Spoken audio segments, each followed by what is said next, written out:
আসসালামু আলাইকুম। Welcome to inside of Tanvin's world. আজকে অনেক দিন পর, অনেক মাস পর আমি আবারও একটা ভ্লগ নিয়ে এসেছি। আর এই আজকের ভ্লগটাও কিন্তু গত 2-3 বছর আগের 2022-তে আমার বাগানে আলহামদুলিল্লাহ আল্লাহর অশেষ রহমতে বাম্পার লাউয়ের ফলন হয়েছিল। আমি ভিডিও করে রেখেছিলাম কিন্তু শেয়ার করা হয়নি। আসলে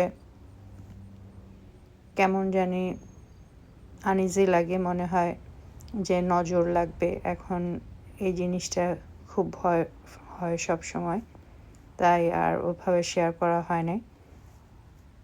আজকে মনে হলো এই নজর প্রসঙ্গেও একটু কথা বলবো। আর যেহেতু এটা অনেক বছর হয়ে গেছে, যে এখন শেয়ার করা যেতে পারে। এবছর আমার নতুন বাগান শুরু হবে সামনে, ইনশাআল্লাহ দেখা যাক কেমন হয়।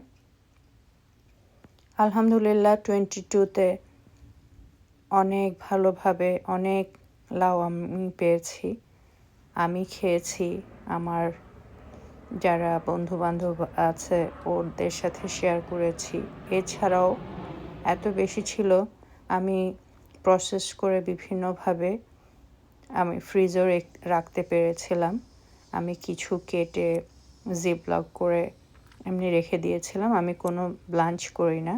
আর কিছু আমি গ্রেট করে একটু হালকা ব্লাঞ্চ করে তারপর আবার ঘিয়ে টেলে ফ্রিজে রেখেছি দুধ লাউ করার জন্য।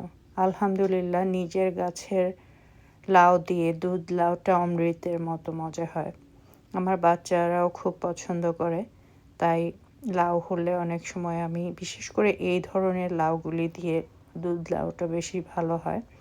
প্রত্যেকটা দিন আমি এত লাউ উঠিয়েছি, তাই সবাইকে দেওয়ার পরও দেখা যাচ্ছে অনেক থেকে গেছে। আর এমন সময় ফলনটা আসে যখন নিজেরা এত ব্যস্ত থাকি যে চাইলেও অনেক দূরে দূরে সবাইকে দিয়ে আসতে পারি না। যে আমি কিভাবে প্রিজার্ভ করেছি তা আপনাদের সাথে শেয়ার করলাম। আশা করছি আপনাদের উপকারে আসতে পারে। আর আমার গার্ডেন দেখে আলহামদুলিল্লাহ কেমন লাগলো বলবেন, আর অবশ্যই মাশাআল্লাহ বলবেন।